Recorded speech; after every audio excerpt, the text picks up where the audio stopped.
Pria ini merokok rokok terakhirnya. Kemudian dia memutuskan untuk masuk ke pusat rehabilitasi. Tanpa diduga, begitu dia masuk, sang sipir berniat untuk memotong rambutnya yang panjang. Gorsky segera ingin memprotes. Tapi sang sipir berkata bahwa pintunya tidak kunci, kamu dapat pergi. Ternyata ini adalah pusat rehabilitasi khusus. Tidak ada batasan di sini. Tetapi ada 3 kelas orang di sini. Pendatang baru direhabilitasi seperti Gorsky disebut cacing racun. Akan ditugaskan untuk melakukan pekerjaan terberat. Bahkan makan juga harus duduk di tanah. Setelah melalui 7 hari penderitaan, akan dipromosikan menjadi penyewa. Setiap hari tidak lagi harus melakukan kerja keras, tetapi harus mengikuti pelatihan neraka. Itu juga normal untuk berlari sampai muntah darah. Saat mencapai level tertinggi, dia bisa makan di meja. Setiap orang di kelas ini dapat mengunjungi kerabat mereka sebulan sekali. Meskipun aturan di sini sangat tidak adil, tapi dia punya motivasi besar untuk tetap bertahan di sini. Karena dia akan segera menjadi seorang ayah. Setahun yang lalu, Gorsky dan pacarnya Ewa baru saja bertemu tapi segera jatuh cinta. Seorang pria nakal seperti dia dengan cepat membawanya ke sebuah bar. Tidak lama kemudian, pacarnya menjadi pecandu. Setelah mengetahui bahwa putrinya berkencan dengannya, ayah pacarnya yang adalah seorang kepala polisi langsung memukul wajah Gorsky. Jika kamu terus menyentuh putriku, aku akan membuat hidupmu seperti kehidupan anjing. Kamu mengerti? Tetapi sang serif baru saja membawa putrinya pergi. Gorsky dan kaki tangannya pergi ke kantor polisi untuk memprovokasi dia. Setelah polisi dibujuk untuk keluar, Ewa juga untuk keluar dari rumahnya. Dan terus bergaul dengannya. Untuk mendapatkan uang untuk membeli opium. Gorsky mencuri di mana-mana dan ditangkap oleh polisi. Bagi orang yang hidup tanpa kesadaran seperti dia, kekerasan adalah cara terbaik untuk menyelesaikan masalah. Tapi Ewa seperti dirasuki hantu. Dia memanfaatkan ketidaksiapan ayahnya untuk menyelamatkan Gorsky. Pada hari-hari berikutnya, mereka hidup semakin bebas. Gorsky menjadi panik secara mental. Manusia bukanlah manusia, iblis bukanlah iblis. Pacarnya pun tidak jauh lebih baik. Dia meletakkan puntung rokok yang terbakar di tangannya tanpa merasa sakit. Namun hari itu terjadi kejadian tak terduga. Gorsky melihat pacarnya Ewa berdiri di jalan muntah. Dia pikir pacarnya berhalusinasi karena overdosis obat-obatan. Tapi pacarnya berkata, "Tidakkah kamu sadar bahwa aku hamil?" Setelah mendengar berita ini, dia tertegun selama beberapa detik sebelum sempat bereaksi. Ekspresinya berubah dari terkejut menjadi gembira. Dia cepat-cepat berlari pulang. Dia ingin memberitahu ibunya berita ini.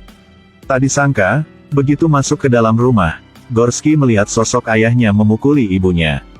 Dia melangkah untuk menghentikannya. Tetapi ayahnya memukulinya hingga kepalanya berdarah. Akhirnya kekesalan yang dia rasakan selama bertahun-tahun akhirnya pecah. Dia mengambil foto yang dia ambil saat mendapatkan penghargaan. Dan melemparkannya satu persatu ke dinding. Kamu sudah menghancurkan hidupku. Kamu dulu mengatakan aku tidak berguna, sekarang aku percaya itu. Kamu masih tidak berguna seperti sebelumnya. Oh, bagaimana dengan kamu? Dia kemudian pergi ke rumah sakit untuk dijahit lukanya. Tetapi ketika perawat keluar, dia diam-diam menyelinap ke ruang farmasi. Mencuri semua obat adiktif. Kemudian, dia ditangkap oleh perawat. Sehingga dia dikurung di penjara lagi. Disinilah. Hal yang paling dia takuti bukanlah dipukuli. Tetapi ketidaknyamanan dari kecanduan. Hingga suatu hari ibunya datang ke selnya untuk menjenguknya. Dia memberitahunya tentang berita buruk. Bu maaf, dia ingin menyingkirkan bayinya. Ketika Gorsky mendengarnya, dia sangat panik. Di tengah malam dia mengambil garpu dan memasukkannya ke dalam rotinya. Lalu dia menelannya utuh. Ini satu-satunya cara dia bisa bertemu pacarnya. Untungnya, teman narapidananya menemukan sesuatu yang tidak biasa. Ia segera dibawa ke rumah sakit. Ketika dia sadar kembali, dia menabrak dokter. Lalu berlari keluar. Tetapi begitu dia berlari ke pintu rumah sakit, dia dihadang oleh ayah Ewa. Ayah Ewa tahu sejak awal bahwa dia akan melakukan ini. Menjauhlah dari putriku. Beberapa bulan kemudian, ketika Gorski dibebaskan dari penjara, dia kembali ke bar lama. Tetapi menemukan bahwa sahabatnya telah meninggal karena overdosis opium. Pemakamannya sangat dingin. Kecuali pendeta, hanya ada beberapa pecandu. Namun hal yang tak terduga adalah, pacar Gorski juga datang ke sini. Dia dengan lembut menyentuh perut Ewa yang sedang hamil. Tetapi hanya beberapa detik kemudian, ayahnya menariknya. Bahkan mendorong Gorski ke dalam kubur. Ewa menatapnya dengan mata tanpa emosi. Dia melemparkan bunga matahari di tangannya seolah melemparkan sampah padanya. Gorski sekarang tidak memiliki jalan kembali. Pada saat inilah, dia bertekad untuk berhenti dari kecanduan, membangun kembali hidupnya. Tetapi opium telah menembus jauh ke dalam tulang dan sumsumnya. Baik siksaan fisiologis maupun psikologis. Dia mulai berhalusinasi. Untungnya ibunya muncul tepat waktu untuk menyelamatkannya. Ketika dia bangun lagi, dia menghadapi dokternya. Sikapnya benar-benar berubah. "Selamatkan aku." Dokter segera membawanya ke pusat rehabilitasi. Hal pertama setelah datang ke sini adalah mencukur rambut. Ini untuk menghindari para pecandu menyiksa diri sendiri. Di sini, kecanduan bisa kembali kapan saja. Gorski hanya bisa bersembunyi di toilet untuk minum air dingin. Ketika kecanduannya parah, seluruh tubuhnya gemetar. Ketika dia tidak tahan, dia akan mengeluarkan foto pacarnya untuk dilihat. Pacarnya adalah satu-satunya motivasinya. Karena penggunaan narkoba jangka panjang, kondisi kesehatannya sangat buruk. Setelah berlari beberapa putaran, dia jatuh ke tanah dan muntah darah. Orang yang berdiri di sampingnya ingin membantunya. Tetapi dia menghentikan orang itu. Lalu dengan goyah bangkit dan melanjutkan jogging. Untuk pacarnya. Juga untuk bayinya yang akan segera lahir. Dia mencoba bertahan dengan kekuatan luar biasa. Kecuali pekerjaan pembersihan harian. Setiap hari dia terus berlari sejauh 5 km. Melakukan 300 kali push-up. Sangat cepat setahun telah berlalu. Sekarang Gorski sudah berubah totalnya. Dalam praktiknya, dia segera melampaui semua orang. Berkat prestasinya yang luar biasa, pelatih menyarankan untuknya pekerjaan membersihkan kolam. Setelah dia menyelesaikan pekerjaannya, dia dapat tetap di sini selama 1 jam untuk berenang. Sama seperti itu. Jogging, berenang, bersepeda. Menjadi 3 hal yang tak terpisahkan dalam hidupnya. Setiap hari dia semakin yakin dalam hidupnya. Frekuensi kekambuhan kecanduannya juga semakin menurun. Hari itu, ia mengumpulkan keberaniannya, mendaftar untuk mengikuti kompetisi triathlon antara lain. Berenang 700 meter. Berlari 5.000 meter. Bersepeda 20 km. Meskipun dia mencoba yang terbaik. Pada saat dia mencapai garis finish, semua orang sudah selesai bekerja. Meski begitu, dia mendapatkan kegembiraan yang tidak pernah dia miliki. Bukan apa yang lain. Itu adalah kegembiraan memenangkan dirinya sendiri. Tapi ini hanya kedamaian sebelum badai. Pacarnya karena overdosis narkoba, jadi dia jatuh ke dalam bahaya. Gorski melihat Ewa dalam kekacauan ini karena dirinya. Ini membuat hatinya patah. Dia mencium keningnya, sebagai pamit terakhir. Setelah meninggalkan ruangan, dia melihat seorang gadis kecil. Perasaan keintiman muncul di hatinya yang membuatnya berhenti. Tapi sekarang ayah Ewa muncul lagi. Dia buru-buru membawa gadis kecil itu pergi. Dia bukan anakmu. Gorski tahu. Sheriff ini tidak akan pernah memaafkannya. Agar layak menjadi seorang ayah, Gorski berusaha untuk lebih banyak berlatih. Ia mengikuti semua jenis kompetisi. Prestasinya juga semakin baik. Dia bahkan memecahkan rekor triathlon Eropa. Sehingga mendapatkan undangan ke turnamen Piala Dunia. Namun, kejadian tak terduga terjadi lagi. Setelah berlatih terus-menerus selama 12 jam, Gorski kelelahan. Akibatnya, Dia ditabrak mobil dengan plat nomor E86.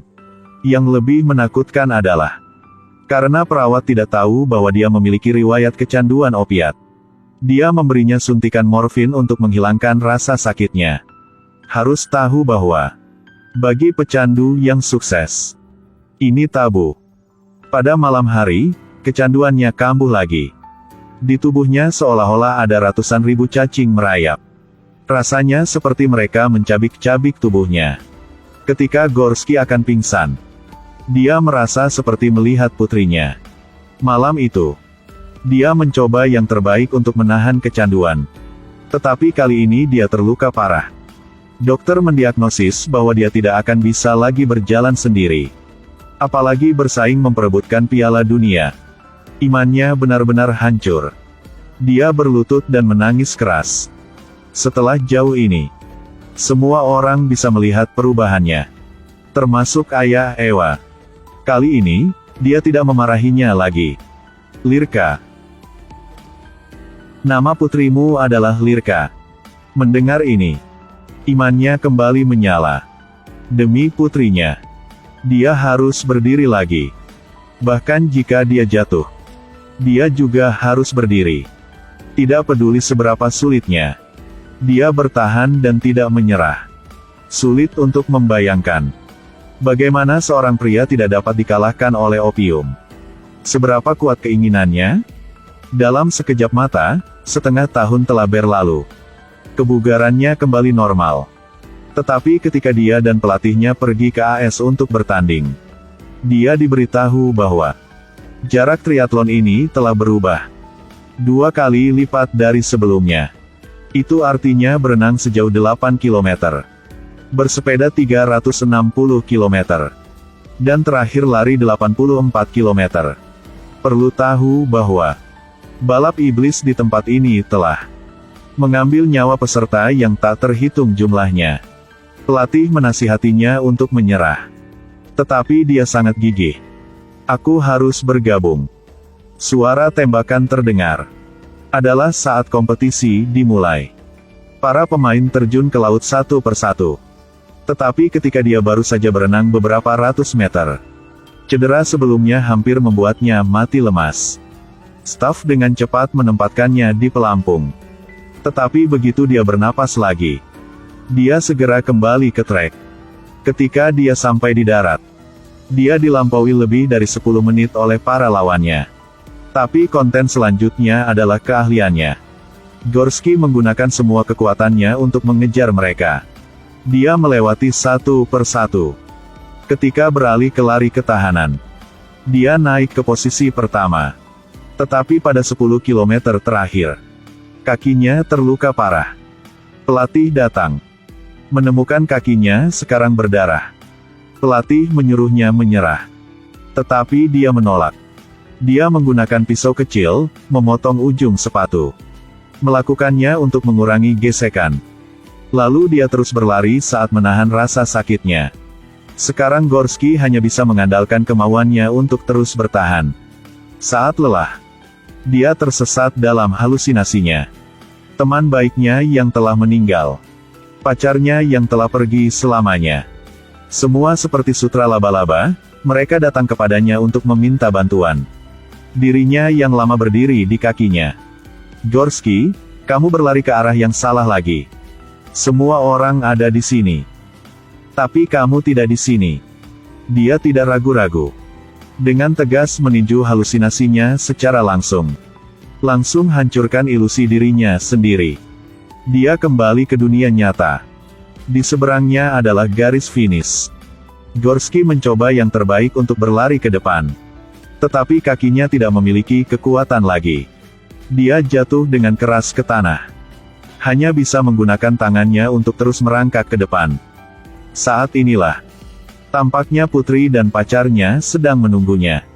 Kekuatan cinta membantunya untuk berdiri lagi. Dalam sorak-sorai semua orang, dia berlari ke garis finish. Dan memenangkan medali emas triathlon. Ini adalah kisah nyata. Tokoh aslinya adalah Jerzy Gorsky. Dari seorang pecandu di masyarakat terbawah hingga yang memenangi juara dunia. Kita tidak bisa tidak mengagumi kegigihannya. Selama Anda percaya pada dirinya sendiri dan gigih, Anda dapat mengatasi semua kesulitan. Tetapi saya tetap ingin menasihati semua orang. Jauhi zat terlarang. Dan cintai hidup Anda sendiri.